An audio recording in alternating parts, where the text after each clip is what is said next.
Hello and welcome to Erskine Parish Church, our church, which was built right here almost 50 years ago.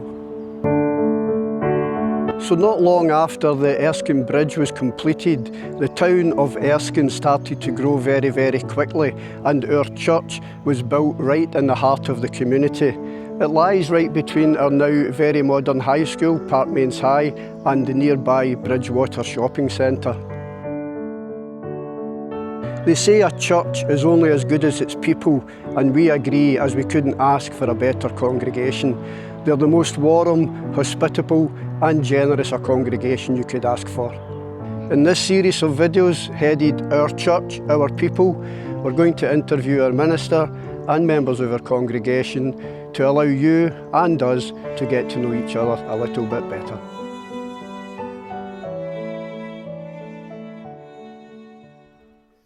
So good morning, David, and thanks for agreeing to be the first guest on Our Church, Our People.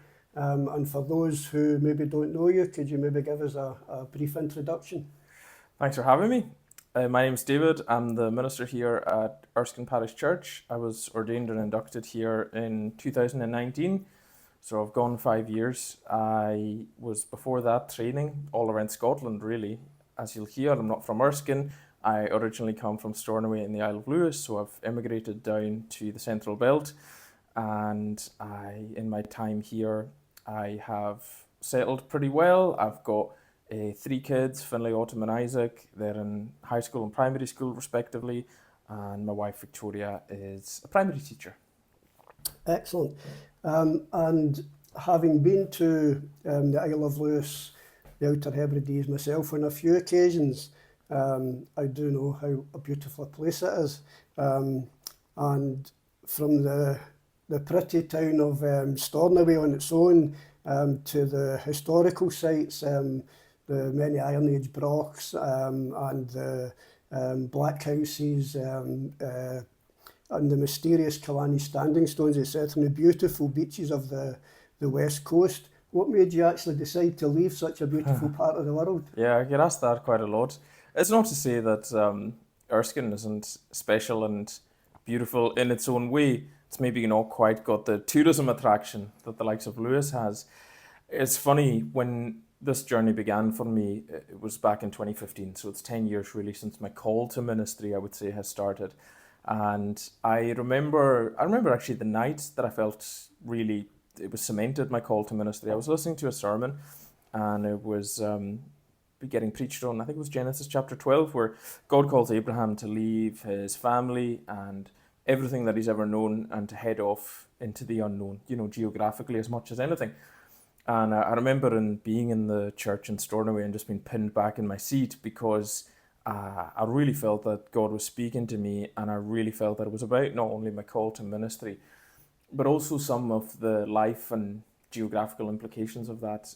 When I went home and told Victoria that night, I remember saying to her, well, first I'm called to ministry, and I didn't know whether she was going to accept that or not. That was pretty scary, but she did, and it was very much a joint sense of vision. But I remember saying to her then, and I don't think the call is for Lewis or for Stornoway. I think it's for wider within the Church of Scotland. Okay, yeah. And she agreed. She felt the same thing. So it was one of those I haven't had a lot of them, I haven't had loads of them, but it was one of those very weird moments where you feel like you're being called from beyond yourself into something. And since then, it's been a lot of figuring it out, discerning where we're meant to be. Sometimes it's just been practical, where when I was training, it's like where was there accommodation and that kind of thing. Okay. So in a roundabout way, it was that was, I feel like, the spark, and then continually trying to follow that has led me to Erskine. Okay, and would you be able to share with us any favourite memories that you have of your time in Lewis as a young boy? Oh, growing up, I had a fairly traditional upbringing in Lewis. So I lived in the little town of Stornoway, but I very much grew up out in the country. So my family are from an area called Lochs, which meant that between 2 sets of grandparents, and between them spent a lot of time, and they both lived on kind of croft houses or dwellings or settlements, meaning that they had quite a lot of croft land round about them. They were also quite near lochs, and in the case of my father's parents, they were down near the sea, which looked out onto the Minch. Oh, So I spent a lot of time wandering around peat stacks, and that was how I entertained myself. I spent a lot of time playing football. I spent with my dad and my granddad. I spent a lot of time down by the shore. That was called the Clatoch in Gaelic. My shin actually had a boat down there. So yeah, those are some of my most special ones. They kind of stayed with me and probably shaped me to a large extent. But yeah, there was loads of happy memories like that. Good, excellent. And most people probably know that the famous Scottish band Runrig came from Stornoway. Did you ever have any aspirations when you were a young boy growing up to emulate them and become a Donny Munro? Absolutely. There's some photographs. So they're actually from Uist. Oh, but okay. Oh, next island down. That's fine. Yeah, We don't have too strong a rivalry with them. But yeah. There's photos of me with a wee makeshift guitar, pretending that I was Donny Munro. Definitely. Yeah. No, it was amazing because you were growing up in the kind of shadow of all of that, and they were a genuine, in many ways, world level successful rock and roll band, and but they were singing in the same language I was learning at school, or that my mum and my grandparents were speaking to me. So that I would say that had a profound effect on me, and then a bit later on, I maybe tried to emulate it a bit too closely with my own rock band. I was in a rock band for a while, and we sang and wrote some stuff in Gaelic. Oh, good. But I think it's a real credit to what these guys, they broke a path, and there's now there's now much more experimentation around Celtic and indeed Gaelic music and folks from the kind of traditional world with different styles, whether it's electronica or dance and rock. This is not really a music podcast or whatever, but anyway, it was. I think that shaped. I think the amazing thing, this is another side, amazing thing about Runrig is that music, shaped maybe 4 generations at one time. Because I remember being in my granny and Shen's croft house, and on a Friday night they would always listen to the Gaelic radio. But by that time, the likes of the Runrig Gaelic rock songs like Shielgori or whatever would start to be played on it, and they would call me through so that I would be able to listen to it. So that was them. They're my grandparents. My parents went to the dances and met a lot of my parents' generation met at Runrig dances. There was me growing up with it, and then my kids have listened to it as well. So 4 generations to have a connection. Yeah, brilliant. One of my favourite bands too. Yeah. When you go back to the islands now, do you see many changes that's happened over the years? Yeah, I think Stornoway's in some ways it's always Lewis has always been insulated community in that because of the water, things aren't always going to travel across as quickly or easily, but that means some things are protected, from the ravages of the kind of worldwide forces, or maybe it just takes a bit longer to filter through. I would say that probably what you've seen in terms of church going in decline and stuff, that probably took a bit longer in Lewis, but then Lewis was also, one of the, I think it was Alexander MacLeod was the first missionary to Uig in Lewis, and that was only in the late 1820s, when a lot of the rest of the country had been evangelized. So it was kind of one of the last in the door as well. So it's always got a slightly different sociological makeup because of that, or trends affected differently. But when I go back to now, I see the same things you see everywhere, kind of death at the high street and, things struggling like that. Or I think the biggest thing is when I go back now, is you just realise you're getting older and you don't know as many folks as you did and that kind of thing. I speak to other folks in the church who are from Lewis, and they find the same thing. So change is constant, and you always notice it when you spent a bit of time away from a place. Yeah, sure. And is it still tradition on the island where nothing happens on a Sunday, everything closes down? Oh, much less so. Probably less so than ever. That's changed a lot even in my lifetime. And in my lifetime, so I'm born in 86, and so late 80s, there's probably nothing, pubs and hotels have usually been open, interestingly, but there was no retail, there was no shops. So in my lifetime, you've had ferries, planes, first petrol stations, then the likes of Tesco. So that's really a thing of the past. So could you tell us what you did before you got the call to ministry? Yeah, so I'll give you a bit of chronology. After school, I went to Stirling University and I studied English literature, which I loved. But when I did that, it was I was graduating in the midst of the Great Recession, 2008, 2009, and the economy was just collapsing, and English was probably not the most marketable qualification that you could have. It was one of these ones you could go on to do anything or nothing. Yeah. So I remember really kind of thinking, what am I going to do with it? I've enjoyed going to uni, I've enjoyed doing this, but I don't really know what I want to do or what I'm going to do. But I began exploring broadcasting because I'd always been around broadcasting. Growing up in the islands and with Gaelic, I was always involved in Gaelic broadcasting. I remember the Gaelic radio coming to our class when we were in primary school and coming to interview us, because there's always, Gaelic broadcasting has been in the ascendancy since the late 80s in a big way, and has been backed and funded and so on. So that meant that they were always needing contributions, and it is quite a small pool of speakers, so you were always kind of drawn on. So I'd always been around it between radio and even television, and I thought I think I'd probably quite enjoy that. It would suit I'd gotten a bit of a communications background through doing English, structuring ideas and arguments, but also I'd always enjoyed the technological side, and I was like the variety. I kind of get bored quite easily doing the same thing over and over again, so I liked the idea of you could be working on different things all the time. Which ironically has worked out perfectly with a sermon series. When I'm getting fed up of it, it's time to move on to the next one. Fed up with my own voice. Well, can't do anything about getting fed up with my own voice, but so I thought I would start exploring going to broadcasting. Ended up going to Solmarostic in the Isle of Skye to do an intensive training course, which is postgraduate, for particularly training to work in a variety of roles in Gaelic broadcasting. And through that I got my first role on a kind of temporary placement, and then eventually I secured kind of more permanent employment as a researcher initially, and then that's the pathways you normally start working your way through that and up to other roles. So I ended up being what was called a single camera director for factual programs on BBC Alba, but we also collaborated. We did some network stuff with BBC as well. So yes, I was very happy doing broadcasting. Yeah, good, excellent. And can you tell us about your decision to enter ministry? Yeah, well, I tried to rest on the fact as much as possible that it wasn't my decision. I do like to joke to folks that I would definitely never have chosen this, and it came from kind of outside me and continues to do so.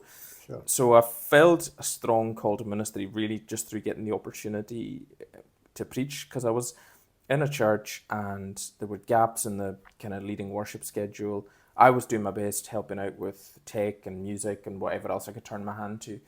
I certainly didn't have any aspirations towards ministry, and but I literally got asked, would you mind having a go at preaching, because we're a bit short. So I did, and I went surprisingly well, surprising to me as much as anyone.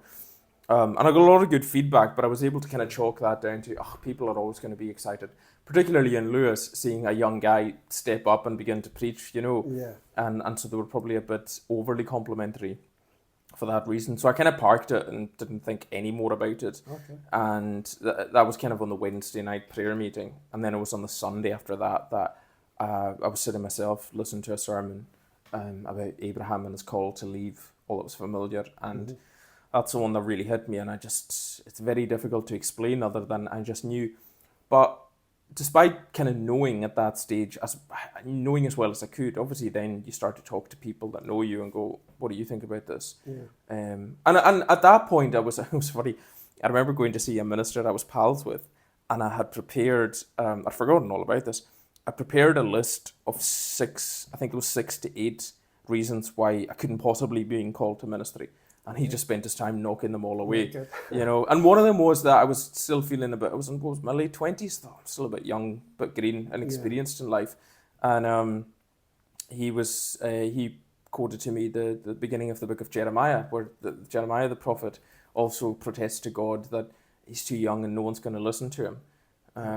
So that was interesting. And then I began to explore that the Church of Scotland system's really good because it gives you lots of opportunities to explore and test your call, and there's also jumping off points if it's just not really right for whatever reason.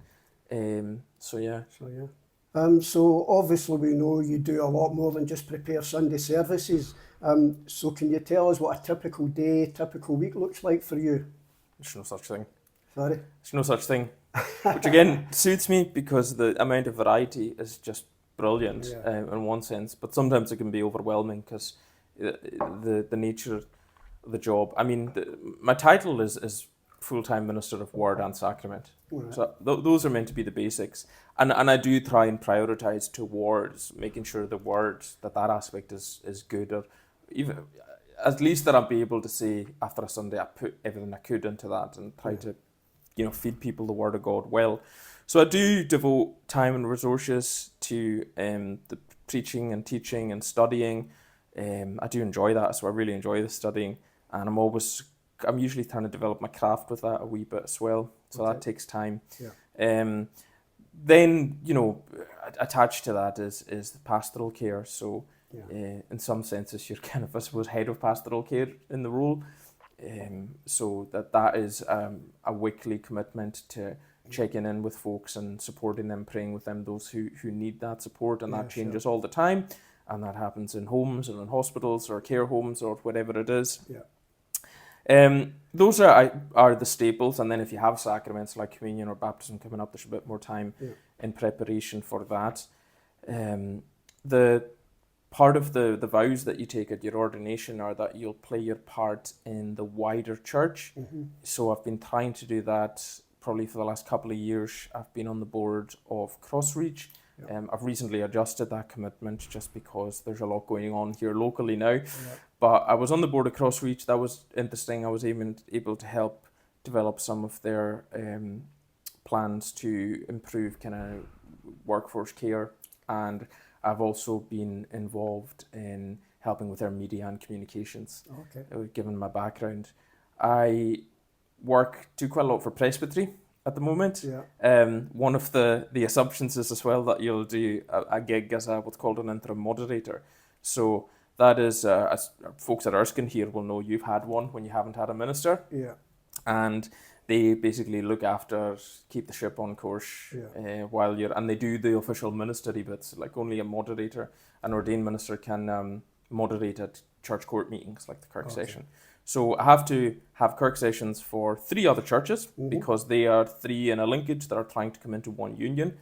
There are lots of complicated challenges in trying to make that happen. So that takes up at the moment a lot of time and energy, but we're getting there.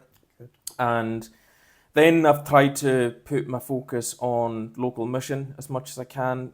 We've got an ecumenical group here where we work with Erskine churches together. We plan events together. We also meet together informally as regularly as we can. We have a kind of shared sense of local mission. And then in the church here, in terms of the local mission that I contribute to, the big one is probably the Boxing for Fitness Club. So we kind of started that as a church outreach, and I do it both over in Parkmains High School to help out some of the teenagers there that would benefit from it. And then I also run the community class here on Wednesday night, so that requires quite a bit of work and preparation and keeping my own on top of my own boxing for fitness skills as much as anything. And then on top of that, I also help out at I need to stop after this. At least people can't accuse me of not doing anything. But on top of that, I'm a chaplain to our local Crossreach school, Erskine Waterfront campus, and I've got a good relationship with them, and I sometimes quite help out with mentoring with kids down there. Through the week, I also try to relax. So I go to the gym a few times a week. That is that's really good for my mental and my physical health. I quite often find a sermon will come together when I'm got the time to distract myself and do a workout. Spend as much time as I can with the wee ones. They are in primary and secondary school, so I like to try and be around as much as I can, help with homework and dinners and so on. I'll make dinner for us quite a lot. I'm kind of the chief cook in the house, always have been. I don't trust anyone else to do it. And then the big relaxing part is if I can get to the terraces of St Mirren Park on a Saturday. For your sins. No. That's holy ground. Good. So plenty to keep you busy then. You mentioned the boxing. So I know you've got an interest in the boxing because I personally come to the Boxing for Fitness class. What actually made you get into boxing? I've always been just in awe of the sport of boxing as a discipline. Okay. You know, just the what it takes physically to do it. But I got interested in it for myself when I was probably latterly while I was training for ministry. I used to go running kind of as probably my main staple of exercise, and I would get a bit bored of that, to be totally honest. So I kind of, again, like variety, I thought I'll try just doing something a bit different. And the gym I was going to at the time just had kind of one heavy bag in the corner, and I just started kind of swinging wildly. But I do like picking up different interests and finding out about things. So if I do something, I try and do it as well as I possibly can. Yeah, okay. Like I don't like just having a go. So I started asking some of the guys who I knew were coaches in the gym who could do boxing. I was like, can you show me the basics? And they were like, yeah, no bother. They showed me the basics. And then I was going on to kind of YouTube at night myself and going, oh, I could get that. I can improve my technique. It's a great thing about the likes of YouTube now. Sky's the limit for stuff you want to learn. So I started teaching myself as well as I could. And then I think it was during the pandemic, I started going for boxing lessons myself. I joined a kind of boxing gym. And that was good because then on kind of certain weeknights, they would do like sparring as well. And so you were getting to get a taste of the whole thing, you know. I mean, I was too old by that point to enter it even semi-professional at an amateur level. Too old and slow. But I was able to really get on top of it for my own fitness and build it in and get a lot of fun out of it, to be totally honest. It's one of the most demanding but also then rewarding, I think, forms of exercise you can do. So that was my own kind of personal really getting into it, and then, you know, just becoming obsessive about watching the fights as well and seeing who's who and who's going to win which title. Right, good, yeah. Well, I can certainly say there's many people get great pleasure from the class, myself included, so yeah. That's good. So David, if you compare ministry to your previous career, are there unique challenges? Yeah, the main one would be that with my previous career, there was a point at which the job would be done. Whereas this one, it's never done. Never done it. It's never over. There's always more people that you want, of course, to hear the gospel, to have their lives transformed by the word of God. There's always more depth and growth that people can get from the word of God. There's always new initiatives that we could get going to connect with more people. There's always more help to be given out. And so those are the things that make ministry kind of exciting if you're in the right frame of mind, but on some days that can just make it overwhelming. So I think what the points of continuity would be the likes of that it's about communication, about presenting an argument, something that makes sense, and having to work with people to aim at the same thing. You know, technically we are all together in the church on what is God's mission rather than mine or the Kirk sessions or the churches. So that's similar in that when I was working in broadcasting, I was always in a small team and we were trying to get something done and over the line and work together while doing it. I would say probably the same, even when I was a director and I was in charge of crews, there was still a kind of, you know, you were all still more or less equal, even if those technically different roles. Whereas in ministry, and I think a lot of this is due to our culture and tradition, the minister has a very separate individual role. And I think that's the way it's perceived a lot, and I know that from, you know, conversations with other ministers too. So that's different because that means by default you carry a bit more of the can sort of thing. Obviously we know you're a family man with 3 lovely young children. When you do get the opportunity to spend some time with the family, what kind of things do you like to do? The kids, I mean, one of my favourite things is just I've got 2 who are now playing in the Maroon for Parkmoor. So I just love taking them to training and watching them have a kick around and also see them hopefully grow and develop a wee bit. But have some fun. It's really good to see just when they're actually enjoying that. I like, my youngest isn't into football at all, but he's obsessed with tech and computer games. As much as I can, if he asks me for a wee game on his Nintendo Switch, we'll play one of his games. We love to go for families days out. Some of our family are pretty obsessed with history, so we like to go and can see historic stuff. Got so much great stuff on the doorstep here that we can go. And then our other big kind of family event is going to see St Mirren triumph in the Scottish Premiership, as often as that happens. Good, very good. Isaac does make us all laugh often on a Sunday with some of the answers to the questions and stuff. He's very funny. Yeah, We he's do enjoy that. yeah, that's good. No, he's he makes a worthwhile contribution to the church family, I think. He does, absolutely. Yeah. Okay, so just to finish off, can you describe yourself in 3 words?